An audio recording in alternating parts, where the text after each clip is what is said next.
عالمی وبا کورونا کے سبب جمعیت علماء ہند کے صدر مولانا ارشد مدنی نے بڑا اعلان کیا ہے۔ انہوں نے کہا کہ جمعیت کو چندہ دینے والے تمام لوگ وہ رقم غریبوں اور سماجی خدمات میں صرف کریں، اور اس سال آپ کو جمعیت کو چندہ دینے کی ضرورت نہیں ہے۔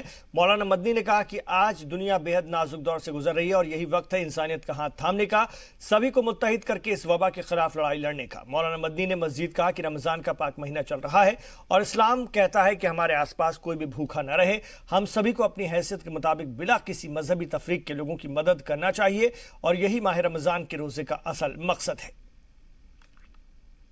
قرآن و حدیث ہی ہمیں یہ بتاتی ہے کہ ہر جاندار کے ساتھ، انسانی ہی نہیں، ہر جاندار کے ساتھ اچھا معاملہ کرنا یہ مسلمان کے لیے انتہائی ضروری چیز ہے۔ کتے بلی کو بھی بھوک میں، پیاس میں تڑپتے ہوئے کہ پیٹ کو بھرنا اور اس کے منہ میں قطرے ڈال دینا، یہ بھی انسان کے لیے کل قیامت میں نجات کا ذریعہ بن سکتا ہے۔ تو پھر جس دور سے ہندو اور مسلمان گزر رہے ہیں، ان کی مدد کر کے اپنے آخرت کو نہ بنانا، یہ کون سی سمجھداری کی بات ہوگی؟